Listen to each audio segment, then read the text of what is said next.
बहुत दिन हो गए ना दोस्तों बात किए हुए। दिन कहाँ शायद महीने हो गए। ये बात तो मैं आपको बाद में बताऊंगा कि हम लोगों के बीच में इंटरेक्शन क्यों नहीं हो पाया। बात करते हैं आज के कंटेंट की। दोस्तों कहानियाँ तो आपने बहुत सुनी होंगी, लेकिन हर कहानी के पीछे एक किस्सा और सच्चाई होती है, वरना वो कहानी क्यों बनती। दोस्तों प्यार तो आजकल सभी लोग करते हैं, लेकिन अपने सच्चे प्यार को किसी रिश्ते में बहुत कम लोग बदल पाते हैं आज के टाइम में। तो आइए दोस्तों आज आपको बताते हैं सच्चे प्यार का वो किस्सा या फिर कहानी जिसमें दो अजनबी पल भर में एक हो गए और उनके प्यार की निशानी बना कानों का ये झुमका, और जिस वजह से ये बरेली झुमका सिटी कहलाया। हेलो दोस्तों, मैं हूं आपका host Suraj Kohli. Welcome back to my channel और आप देख रहे हैं कोहली फोटो 6।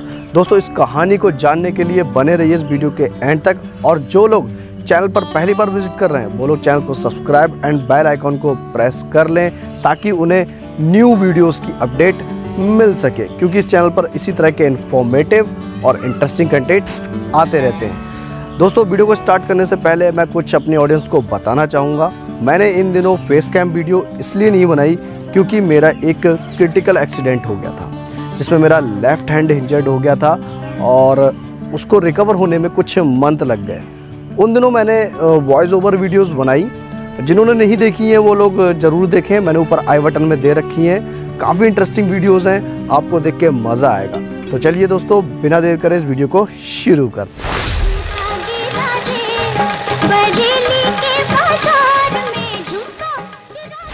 हर शहर की लगभग कोई ना कोई खासियत जरूर होती है दोस्तों, जैसे इंदौर के पोहे जलेबी, फतेहाबाद के गुलाब जामुन तो बनारस का पान भी। इन व्यंजनों को हर कोई चखना चाहता है, लेकिन कुछ शहर ऐसे भी हैं दोस्तों जो किसी चीज को लेकर जबरिया फेमस हो गए, जैसे कि बरेली का झुमका। आपको ये जानकर ताज्जुब होगा कि बरेली कभी भी किसी खूबसूरत या डिजाइनर झुमकों के बाजार को लेकर फेमस नहीं रहा, बल्कि बरेली का मशहूर तो सुरमा है दोस्तों, जो सारी दुनिया के लोगों की आंखों में चमक रहा है। तो फिर मेरा साया फिल्म में मेहंदी अली खान ने ये गीत आखिर क्यों लिखा? दोस्तों ना तो फिल्म की कहानी में बरेली था, ना कोई झुमके की सिचुएशन जिससे फिल्म की स्टोरी आगे बढ़ती, बल्कि ये गाना भी फ्लैशबैक में मेले के दौरान देवी के मंदिर के सामने आधी रात को होता है। दोस्तों बहरहाल बरेली के झुमके की कहानी फिल्म के गीतकार गुलाम अली खान से शुरू होती है, जो अक्सर बरेली आया जाया करते थे। उनकी दोस्ती अमिताभ बच्चन के वालदा यानी उनके माता पिता से जरूर थी। दोस्तों बात आज़ादी से पहले की है, सन 1941 के आखिरी दिन की, यानी 31 दिसंबर 1941 की। उस वक्त हिंदुस्तान और पाकिस्तान जुदा नहीं हुए थे। यही वजह थी कि लाहौर के खजान सिंह सरदार की बेटी तेजी सूरी और इलाहाबादी हरवंश राय बच्चन की मोहब्बत की राहें मुश्किल नहीं रही, और इस खूबसूरत मोहब्बत का गवाह बना ये बरेली शहर बरेली। लगभग 80 साल पहले लाहौर की तेजी सूरी अगर बरेली नहीं आती तो शायद भारतीय सिनेमा को सदी के नायक के रूप में अमिताभ बच्चन भी नहीं मिलते। हरवंश राय बच्चन उस दौर में अपनी अलग पहचान बना चुके थे। साल 1941 में क्रिसमस की छुट्टियां चल रही थी। कुछ वक्त पहले ही हरवंश राय बच्चन अपने पिता और पहली पत्नी दोनों को खो चुके थे। जी हाँ दोस्तों, हरवंश राय बच्चन की ये तेजी सूरी दूसरी पत्नी बनी। साल का आखिरी दिन यानी 31 दिसंबर था। अंदर से पूरी तरह टूट चुके हरवंश राय बरेली में अपने दोस्त प्रोफेसर ज्योति प्रकाश के सिविल लाइंस में कंपनी बाग के पास स्थित घर पहुंचे।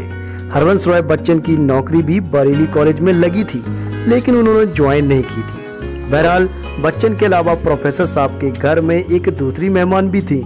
यह मेहमान कोई और नहीं बल्कि दोस्तों तेजी सूरी थी। हरवंश राय बच्चन और तेजी सूरी की यह पहली मुलाकात थी, जो 31 दिसंबर 1941 की सुबह प्रोफेसर साहब के घर पर चाय पे हुई थी। इस मुलाकात का जिक्र खुद बच्चन साहब ने किया है। वह लिखते हैं कि उनका रूप पहली नजर में ही किसी को भी व्याकुल करने के लिए काफी था। बच्चन साहब साहित्यकार यानी लिटरेचर के प्रोफेसर थे, तो तेजी सूरी भी मनोविज्ञान यानी साइकोलॉजी की प्रोफेसर थी। तेजी की सगाई एक विदेश में पले बड़े लड़के से हो चुकी थी, लेकिन तेजी इस बेमेल विचार वाले लड़के को अपना हमसफर नहीं बनाना चाहती थी। उन दिनों तेजी की प्रिंसिपल प्रेमा जौहरी थी। प्रेमा बरेली की रहने वाली थी और तेजी के दिल की बात को भी अच्छी तरह जानती थी। प्रेमा के पति प्रेम प्रकाश जौहरी उन दिनों बरेली कॉलेज में अंग्रेजी के प्रोफेसर थे और बच्चन जी के एक अच्छे दोस्त भी थे। एक तरफ तेजी बेमेल संबंधों से असहज थी तो दूसरी तरफ बच्चन साहब अपनी पहली पत्नी की मौत की गम में डूबे हुए थे। इसलिए जौहरी साहब के मन में इन दोनों टूटे हुए दिलों को जोड़ने का एक ख्याल आया। 31 दिसंबर की रात को इलाके के नामी वकील रामजी सरल सक्सेना के घर पर 31st का एक कार्यक्रम आयोजन किया गया। इसमें तेजी और बच्चन साहब एक दूसरे के करीब बैठे थे। रात को जब संगीत समारोह से बच्चन साहब और तेजी सूरी लौटे तो प्रकाश जी ने बच्चन साहब को नए साल पर एक कविता सुनाने का अनुरोध किया। जैसे ही बच्चन साहब ने कहा, उस नयन में बह सकी कब इस नयन की अश्रु धारा, तो तेजी की आंखें नम हो गईं। उनकी आंखों से आंसुओं की धारा बहने लगी और बच्चन साहब भी अपने आंसुओं को रोक नहीं पाए। यह देख प्रेमा जौहरी और उनके पति कमरे से बाहर चले गए। बच्चन साहब इस घटना का जिक्र करते हुए लिखते हैं, हम दोनों एक दूसरे के गले से लिपटकर रोने लगे। 24 घंटे भी नहीं हुए थे कि दो अजनबी जीवन साथी हो चुके थे। नए साल की सुबह में सब कुछ पूरी तरह से बदल चुका था। प्रकाश जी ने दोनों के गले में फूलमालाएं डालकर दोनों की सगाई की घोषणा कर दी। यानी इस तरह तेजी सूरी का झुमका हरवंश राय बच्चन जी के कुर्ते में अटक गया, या फिर बरेली के इस बाजार में, इस आलिंगन में वो कहीं खो गया। तभी तो इस गीत में आगे ये लाइन आती है, सैया आए नैन झुकाए घर में चोरी चोरी, बोले झुमका मैं पहना दूं आजा बाकी छोरी।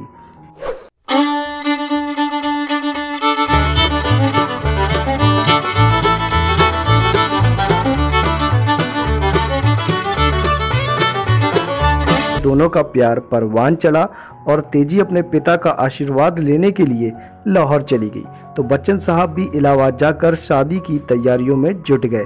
4 जनवरी 1942 को दोनों हमेशा के लिए एक होने से पहले थोड़े वक्त के लिए जुदा हो गए। दोनों ने शादी नहीं की थी। इस पर दोस्त अक्सर उनसे शादी के बारे में पूछा करते थे। एक कार्यक्रम में राज मेहंदी अली खान भी थे और तेजी व बच्चन साहब भी उसमें शरीक हुए थे। जब तेजी से पूछा गया कि ये सब कब तक चलेगा तो तेजी ने बड़े ही खूबसूरत अंदाज में कहा कि मेरा झुमका तो बरेली के बाजार में ही कहीं गिर गया है। अब इसका अर्थ कुछ भी हो सकता है। जैसे दोनों ने सगाई तो कर ही ली है, अब फेरे भी लगा लेंगे और फिर क्या। मेहंदी साहब के जहन में यह किस्सा समझ लो बस गया। 25 साल बाद जब मेरा साया फिल्म के लिए गीत लिखने की बात चली तो राज मेहंदी साहब को यह किस्सा याद आ गया और तेजी के झुमके पर उन्होंने साधना पर फिल्माया गया मशहूर गीत झुमका गिरा रे बरेली के बाजार में लिख डाला। दोस्तों, बरेली का प्राचीन नाम पांचाल है और द्रौपदी यहीं की राजकुमारी थी, इसलिए उन्हें पांचाली भी कहते हैं। उन्हें भी झुमके का काफी शौक था, लेकिन फिल्म में ये झुमका साधना और द्रौपदी का नहीं बल्कि तेजी सूरी का गिरा था, जो बाद में तेजी बच्चन बनी।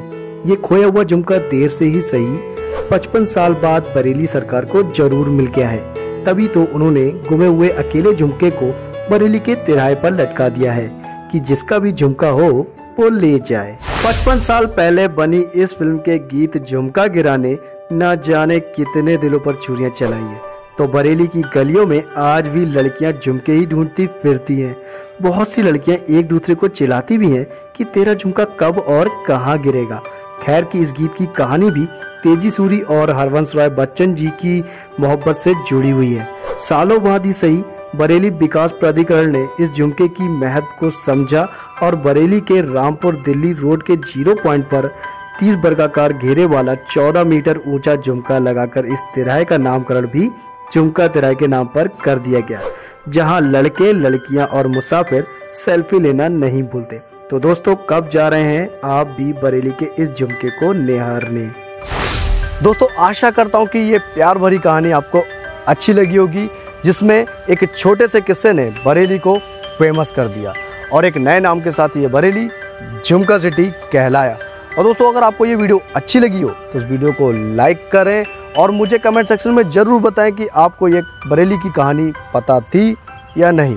और इस वीडियो को अपने दोस्तों के साथ ज़्यादा से ज़्यादा शेयर करें ताकि उन लोगों को भी बरेली के बारे में करीब से जानने का मौका मिल सके। और दोस्तों ऐसे ही अमेजिंग फैक्ट्स हमेशा देखने के लिए बने रहिए हमारे चैनल पे ऐसे ही। बाकी दोस्तों मिलते हैं किसी नेक्स्ट वीडियो के साथ, तब तक के लिए जय हिंद, जय भारत।